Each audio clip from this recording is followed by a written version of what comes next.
श्याम नाम का एक लड़का था। वो प्रिया नाम की एक लड़की से बहुत प्यार करता था। श्याम की मुलाकात प्रिया से श्याम की चाची के घर में हुई थी। उसे देखते ही श्याम उसे अपना दिल दे बैठा था। श्याम की चाची के घर के सामने ही प्रिया का घर था।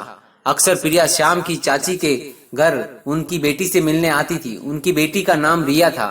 रिया और प्रिया एक ही स्कूल में पढ़ाई करते थे। श्याम रोज अपनी चाची के घर प्रिया से मिलने के लिए आता था। कभी उसकी मुलाकात प्रिया से हो जाती थी, लेकिन कभी नहीं होती थी। जब श्याम की मुलाकात प्रिया से होती थी तब वह बहुत खुश रहता था, और जब नहीं होती थी तो वह बहुत उदास रहता था। धीरे धीरे दोनों की एक दूसरे की बातें होने लगी। वो दोनों धीरे धीरे एक दूसरे के पास आने लगे। उन दोनों ने एक दूसरे को अपना नंबर भी दे दिया था। दोनों घंटों बातें करने लगे। श्याम बहुत खुश रहने लगा, लेकिन हमेशा वक्त एक सा नहीं रहता, वक्त बदलता है दोस्तों। अचानक कुछ दिनों के बाद प्रिया ने श्याम से बात करना बंद कर दिया।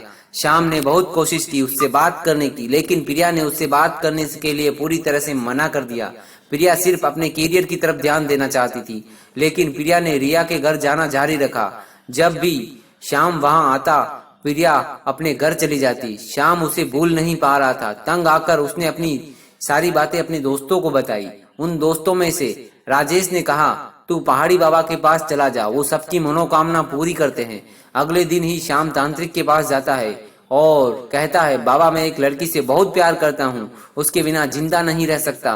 तांत्रिक ने कहा, ठीक है, मैं उसे तेरी दीवानी बना दूंगा। मैं उसके ऐसा जादू करूंगा कि वो तेरे आगे पीछे घूमेगी, लेकिन तुझे हर महीने मुझे एक बकरा देना होगा। श्याम तांत्रिक की बात मान जाता है। कुछ दिनों के बाद दोनों की पहले की तरह बातें होने लगती है। धीरे धीरे उनकी दोस्ती और भी गहरी हो गई।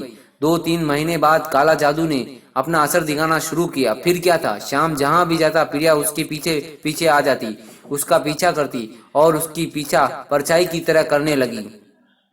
जब श्याम रात में सो जाता तो वह उसके घर में आकर घंटों उसे घूरती रहती, और जैसे ही उसकी नींद खुलती प्रिया हंसती हुई अपने घर चली जाती थी। कभी शाम को नींद से जगाकर बातें करने के लिए कहती। शाम को अब उससे डर लगने लगा था, लेकिन प्रिया के घर वालों के सामने प्रिया बिल्कुल नॉर्मल रहती थी, जिससे किसी को कभी भी उसके पागलपन का कोई भी शक नहीं हुआ। परेशान होकर श्याम फिर तांत्रिक बाबा के पास जाता है और कहता है, बाबा मुझे बचा, परेशान हो गया हूँ। प्रिया मेरा पीछा ही नहीं छोड़ती, मैं जब पीछा करती है, मुझे अब उससे डर लगने लगा है। तांत्रिक बोलता है, तू यही तो चाहता था। श्याम ने कहा, लेकिन बाबा अब मैं उससे पीछा छुड़ाना चाहता हूँ। तांत्रिक तू उसे मेरे पास ले आता। तांत्रिक प्रिया की बलि देना चाहता था। अगले दिन जब श्याम प्रिया को तांत्रिक के पास ले जाने लगता है तो श्याम की चाची उसे देख लेती है। समझ जाती है जरूर दाल में कुछ काला है। ये बात वो प्रिया के घर वालों को बता देती है। फिर तांत्रिक मंत्र पढ़ने लगता है। मंत्र पढ़ने के बाद जैसे ही वो तांत्रिक उसकी बलि देने लगता है, वहां पुलिस आ जाती है। डर से तांत्रिक के हाथ से तलवार छूट जाती है और प्रिया उसी तलवार से श्याम को मार देती है और जोर जोर से हंसने लगती है और बेहोश हो जाती है। पुलिस प्रिया और तांत्रिक दोनों को गिरफ्तार कर लेती है। प्रिया को दिमागी हालत के कारण सिर्फ 6 महीने की सजा होती है और तांत्रिक को उम्र कैद की होती है, क्योंकि तांत्रिक ने और भी कई लोगों की बलि दी थी। कुछ दिनों के बाद प्रिया ठीक हो जाती है और एक अच्छी जिंदगी बिताने लगती है।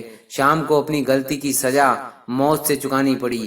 तो दोस्तों कहानी कैसी लगी कमेंट में जरूर बताएं। धन्यवाद दोस्तों, मिलते हैं अगली और प्यारी कहानी में।